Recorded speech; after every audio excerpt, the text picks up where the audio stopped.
आप सभी का स्वागत है। सभी को नमस्कार।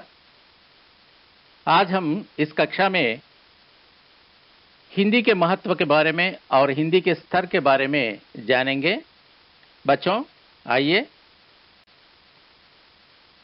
हाँ, यहाँ पर देखिए, यहाँ इस चित्र में जो अनेक देशों का जो विश्व का मानचित्र यहाँ दिखाई दे रहा है और नीचे अंतर्राष्ट्रीय स्तर पर हिंदी के बारे में आज हम जानेंगे। అంటే అంతర్జాతీయంగా హిందీ యొక్క స్థాయి ఏంటి, హిందీ యొక్క గొప్పతనం ఏంటి అనేటటువంటిది మనం ఇక్కడ ఈరోజు నేర్చుకోబోతున్నాము. అయితే ఈ పాఠంలో ఇది పత్రలేఖనికి సంబంధించినటువంటి పాఠం. ఇక్కడ చూడండి, ఈ చిత్రంలో అనేక చిత్రాలు మీకు ఉత్తరాల రూపంలో ఉన్నటువంటి కొన్ని చిత్రాలు కనపడుతున్నవి. అందులో ముఖ్యమైనటువంటివి మనం ఒకళ్ళకి ఒకళ్ళు ఇచ్చుకునేటటువంటి ఒక కవర్లో పెట్టి రాసి ఇచ్చేటటువంటి ఉత్తరంతో కూడినటువంటి కవర్ ఒకటి ఉంది. అలాగే మనం ఒక చోట నుంచి ఇంకో చోటకి ఉత్తరం రాసి పంపించేటటువంటి కార్డు ఉంది, కనపడుతుంది. అలాగే మరి ఎన్వలప్ కవర్ అనేటటువంటిది కూడా ఇక్కడ, అంటే ఇన్లాండ్ కవర్ అనేది కూడా మనకి ఇక్కడ కనపడుతుంది. అయితే ప్రస్తుత ఈ ఆధునిక ప్రపంచంలో అన్నీ కూడా ఈమెయిల్ ద్వారా ఉత్తర ప్రత్యుత్తరాలు జరుగుతున్నవి. కాబట్టి మనం ఒక మిత్రుడికి కానీ, లేదంటే ఒక స్నేహితుడికి కానీ, ఒక సోదరుడికి కానీ ఉత్తరం రాసేటటువంటి విధానం ఎలా ఉంటుంది, అలాగే ఆ యొక్క విషయం యొక్క పరిజ్ఞానాన్ని కూడా మనం ఇక్కడ తెలుసుకోబోతున్నాం. అంటే ఒక మిత్రుడు మరో మిత్రుడికి హిందీ భాష యొక్క గొప్పతనాన్ని గురించి, విశిష్టత గురించి తెలియజేస్తున్నాడు. అయితే ఇక్కడ కొన్ని ప్రశ్నలు ఇవ్వటం జరిగింది మీకు. ఇక్కడ చూడండి జాగ్రత్తగా. పత్ర కిస్నే లిఖా. మరి 10వ తరగతి హిందీ పాఠ్య పుస్తకంలో ఈ పాఠంలో ఒక మిత్రుడు ఇంకో మిత్రుడికి ఉత్తరం రాస్తాడు. అందుకనేసి ఇక్కడ కొన్ని ప్రశ్నలు ఇవ్వటం జరిగింది. చూడండి. పత్ర కిస్నే లిఖా, ఉత్తరం ఎవరు రాశారు. పత్ర కిస్కో లిఖా గయా, ఉత్తరం ఎవరికి రాయబడింది. బషీర్ అహ్మద్ కహా రహతా హై, బషీర్ అహ్మద్ అనేటటువంటి వ్యక్తి ఎక్కడ ఉంటున్నాడు. అభినవ్ వర్మ కహా రహతా హై, అభినవ్ వర్మ కూడా ఎక్కడ ఉంటున్నాడు అనేటటువంటి ప్రశ్న ఉంది. ఇన్ దోనో కా సంబంధ క్యా హై, వీళ్ళిద్దరి యొక్క సంబంధం ఏమిటి తెలుసుకున్నాం కదా మనం, మిత్రులు అనేసి వీళ్ళిద్దరు. అలాగే బషీర్ అహ్మద్ నే కిస్ విషయ కే బారే మే పత్ర లిఖా, బషీర్ అహ్మద్ ఏ విషయం గురించి ఉత్తరం రాశాడు అనేటటువంటిది మనకి ఇక్కడ ప్రశ్నలు ఇవ్వటం జరిగింది. వీటన్నిటికీ జవాబులు వచ్చేటటువంటి క్రమంలో మరి ఇంకొక 6 ప్రశ్నలు కూడా మనం ఒకసారి ఇక్కడ పరిశీలిస్తే చూడండి. ఆ పరిశీలనలో మరి ఇక్కడ కనపడేటటువంటి ముఖ చిత్రంలో మరి మనకి జాతీయ నేతలైనటువంటి వీళ్ళు ప్రస్తుతం మనకి లేరు, కీర్తిశేషులై ఉన్నారు. అయితే వీరు అమరులైనటువంటి జాతీయ నేతలు, మన భారతదేశానికి స్వాతంత్రం సిద్ధించి పెట్టినటువంటి జాతీయ నేతలు. వాళ్ళు మాట్లాడుకుంటున్నటువంటి ఈ చిత్రాన్ని కూడా మనం ఇక్కడ గమనించవచ్చు. క్రింద కొన్ని ప్రశ్నలు ఇవ్వటం జరిగింది. చూడండి.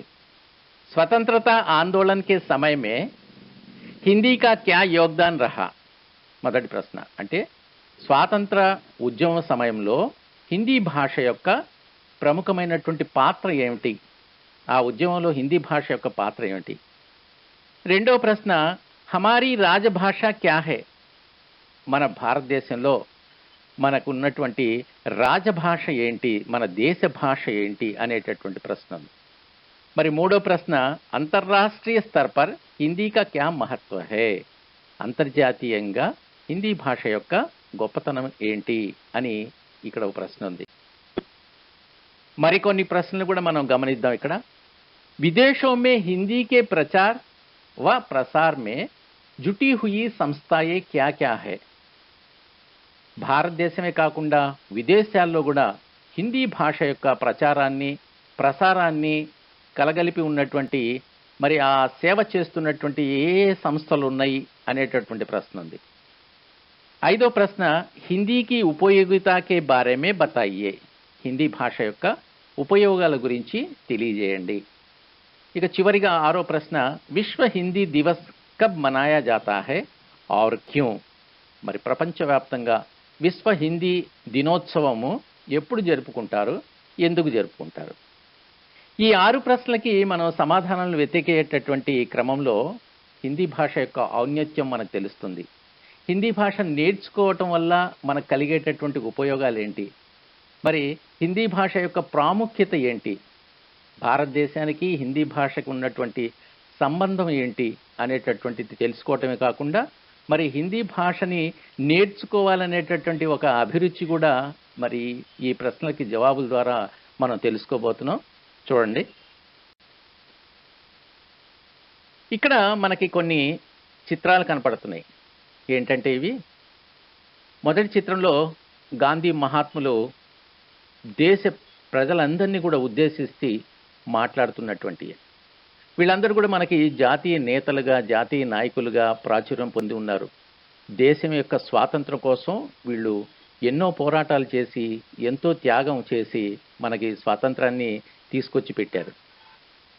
తర్వాత చిత్రంలో కూడా మనకి నెహ్రూ గారు కూడా మరి జాతిని ఉద్దేశించి ప్రసంగిస్తున్నటువంటి, సందేశం ఇస్తున్నటువంటి చిత్రం మనకు కనపడుతుంది. ఇక క్రింది చిత్రాల్లో సర్దార్ వల్లభాయ్ పటేల్ కూడా మరి ఎంతో మంది వేల లక్షల ప్రజల్ని ఉద్దేశించి వాళ్ళు మాట్లాడుతున్నారు. ఇక్కడ మరి చూడండి, సుభాష్ చంద్రబోస్ వీరు కూడా మరి మన యొక్క దేశ స్వాతంత్రం కోసం ఎంతో పోరాటం చేసి త్యాగధనులైనటువంటి మహానేతలు వీళ్ళంతా కూడా.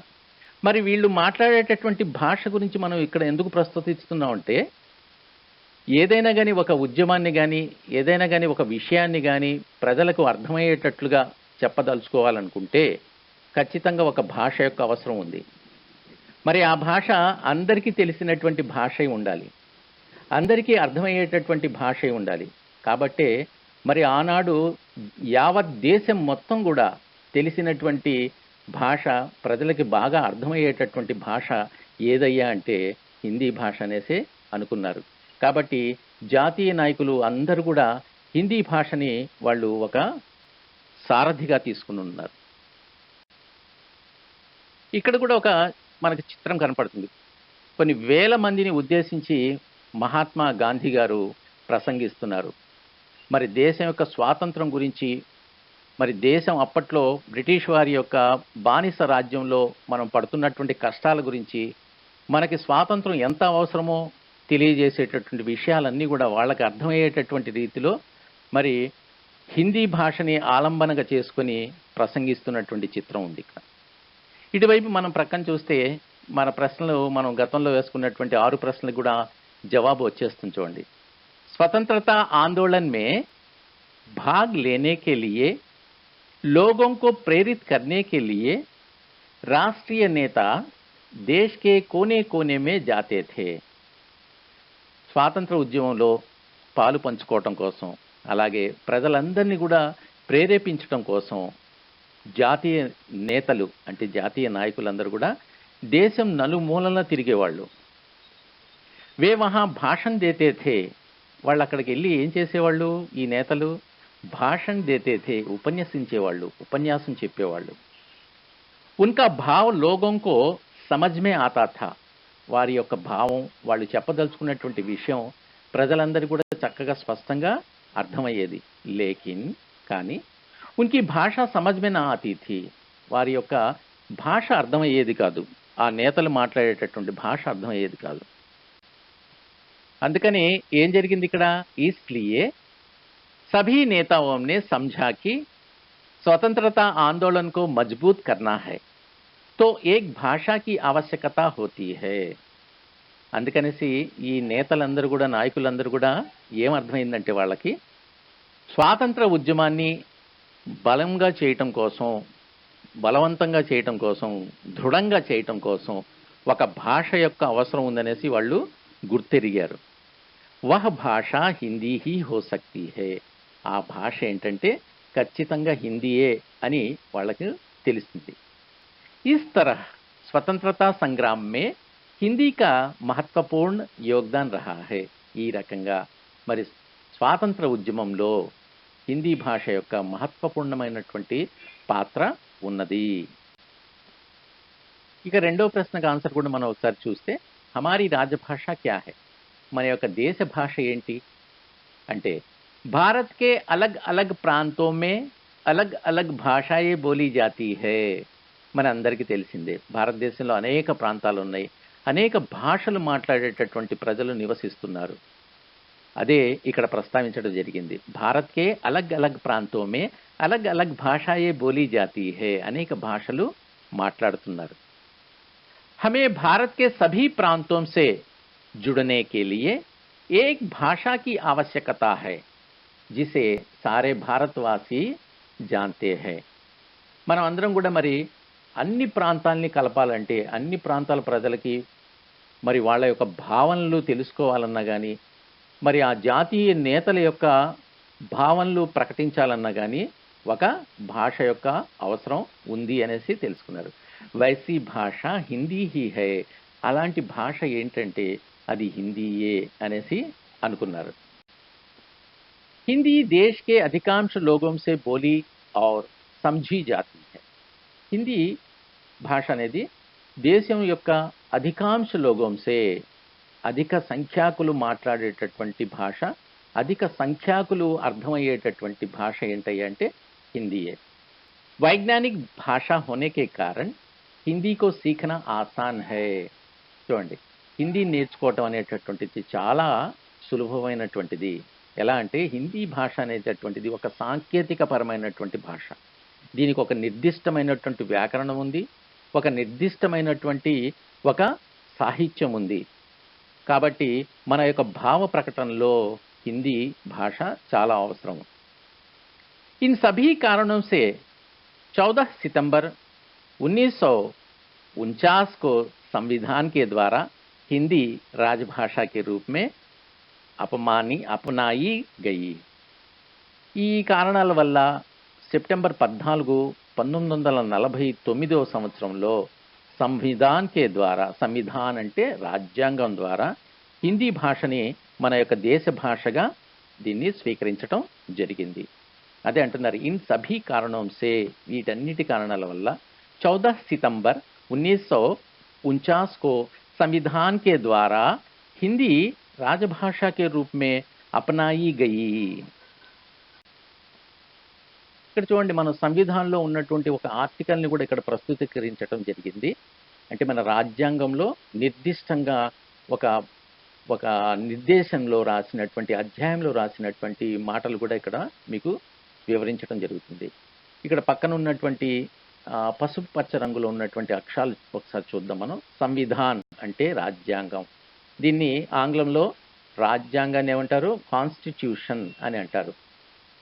17వ భాగ్, 17వ భాగం రాజభాషా సే సంబంధిత, దేశ భాషకు సంబంధించినటువంటి ప్రకటన ఏంటంటే అనుచ్ఛేద్ 383(1) के अनुसार संघ की राजभाषा हिंदी और లిపి దేవనాగరి హోగి అని ప్రకటించబడి ఉంది. రాజ్యాంగంలో రాశారంటే అది ఖచ్చితంగా అందరూ కూడా పాటించవలసిందే. इसलिए हर वर्ष 14 सितंबर को हिंदी दिवस मनाया जाता है. అందుకనేసి ప్రతి సంవత్సరం 14వ తారీఖు సెప్టెంబర్ నెలలో హిందీ దివస్ అంటే హిందీ దినోత్సవాన్ని మనం జరుపుకుంటున్నాం. ध्यान देने की बात यह है कि हिंदी और अंग्रेजी दोनों हमारी राजभाषाएं हैं. మరి జాగ్రత్తగా గుర్తించవలసినటువంటి విషయం ఏంటంటే మన భారతదేశం యొక్క భాషలు ఏంటంటే ముఖ్యంగా దేశ భాషలుగా హిందీని మరియు అలాగే ఆంగ్లాన్ని కూడా మన భారతదేశ భాషలుగా గుర్తించడం జరిగింది. ఇక్కడ మీకు చక్కటి విశ్వ ముఖ చిత్రం ఇక్కడ కనపడుతుంది. క్రింద ఇచ్చినటువంటి అక్షరాలు ఏంటంటే అంతర్రాష్ట్రీయ స్థర్ పర్ హిందీ కా క్యా మహత్వ హై. సరే, భారతదేశంలో అయితే మనం హిందీ భాషని మన యొక్క దేశ భాషగా గుర్తించడమే కాకుండా దేశ భాషగా దాన్ని మనం స్వీకరించుకున్నాము. అయితే మరి అంతర్జాతీయంగా విదేశాల పరంగా ఎన్నో దేశాల పరంగా హిందీ భాష యొక్క స్థాయి ఏంటి అనేటటువంటి ప్రశ్న వేసుకుంటే మనకు వచ్చేటటువంటి జవాబు ఏంటి చూద్దాం. ఆజ్ భారత్ కే అలావా, ప్రస్తుతం మన భారతదేశమే కాకుండా బంగ్లాదేశ్, నేపాల్, దక్షిణ Africa, Sri Lanka, America, England, Germany, Japan, Mauritius, Australia आदि देशों में హిందీ की मांग बढ़ती ही जा रही है. మరి భారతదేశమే కాకుండా ఇక్కడ పైన తెలియజేసినటువంటి ఈ దేశాలన్నిట్లో కూడా హిందీ భాష యొక్క అవసరం పెరుగుతూ పోతుంది. ఎందుకని? అక్కడ కూడా భారతీయులు నివసిస్తున్నారు కాబట్టి.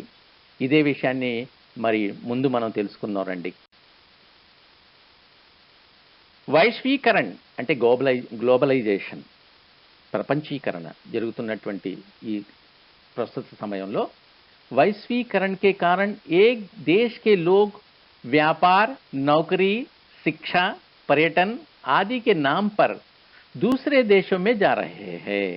మరి ఒక దేశం నుంచి ఇంకో దేశానికి ఏ ఏ కారణాల వల్ల ప్రజలు అక్కడికి ఇక్కడికి మైగ్రేట్ అవుతూ ఉన్నారు, నివాసాన్ని మార్చుకుంటున్నారు అంటే వ్యాపార పరంగా, నౌకరీ అంటే ఉద్యోగ పరంగా, శిక్ష అంటే విద్యా పరంగా, పర్యాటక పరంగా మొదలైనటువంటి వాటి యొక్క పేర్ల మీద ఒక దేశ ప్రజలు ఇంకో దేశానికి వెళ్ళి అక్కడ స్థిర నివాసం ఏర్పరచుకుంటున్నారు.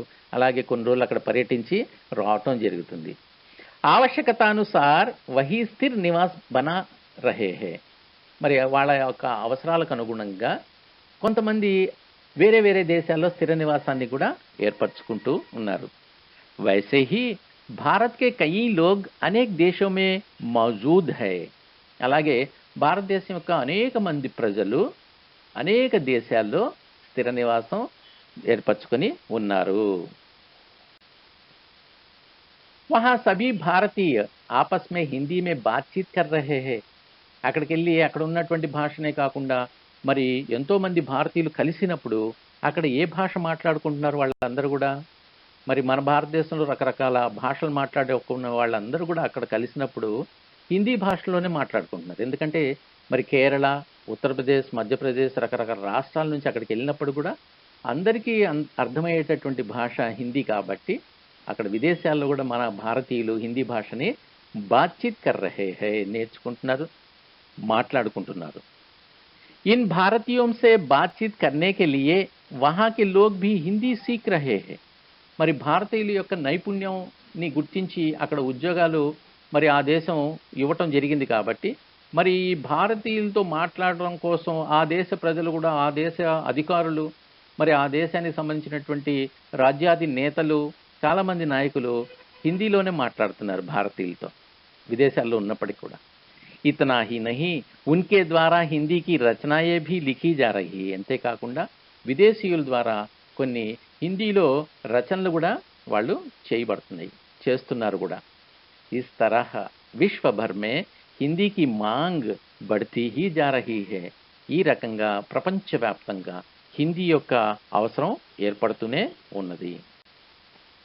ఇక 4వ ప్రశ్నకు కూడా మనం జవాబు చెప్పుకుంటే మనకి ఒక స్పష్టత వస్తుంది. विदेशों में हिंदी के प्रचार व प्रसार में जुटी हुई संस्थाएं क्या है?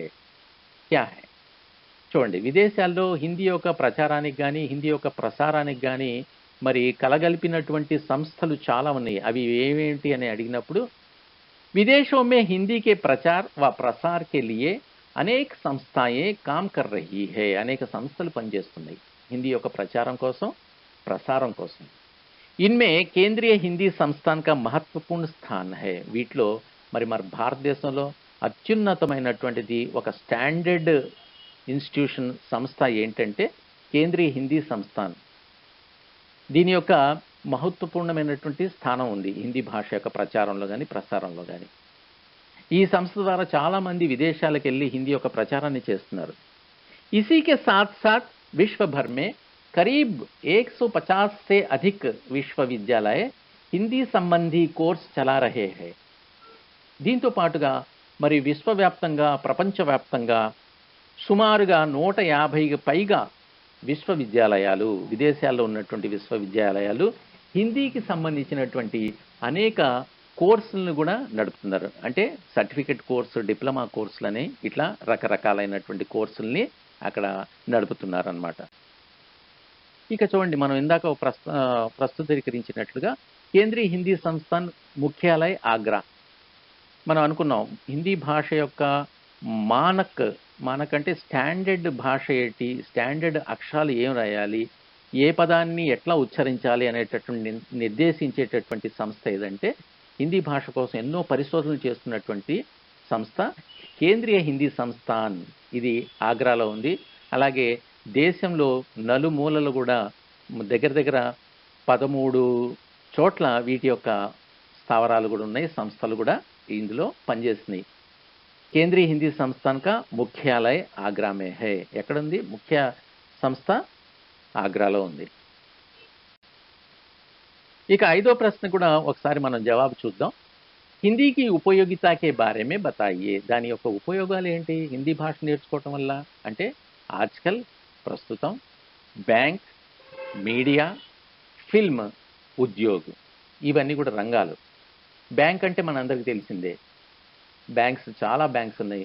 వీటి యొక్క మరి వీటిలో పనిచేసేటటువంటి ఉద్యోగస్తులు కానివ్వండి, మరి ఈ బ్యాంకుకి అవసరమైనటువంటి ప్రజలు వచ్చేటటువంటి ప్రజలకి అనుసంధానమైనటువంటి భాషగా హిందీ భాషని ఎంచుకోవటం జరిగింది. అలాగే మీడియా అనేసి అన్నాం. మీడియా అంటే చాలా ఉన్నాయి ఇందులో, ఇంటర్నెట్ అని, టెలివిజన్ అని, రేడియో అని, మ్యాగజైన్స్, న్యూస్ పేపర్స్, వీటన్నిటిని కూడా మరి ప్రసారం చేయాలన్నా కానీ ప్రచురించాలన్నా కానీ హిందీ భాషని ఆలంబనంగా చేసుకొని చేస్తున్నారు. ఈ రంగాల్లో కూడా హిందీ యొక్క ఉపయోగం ఉన్నది.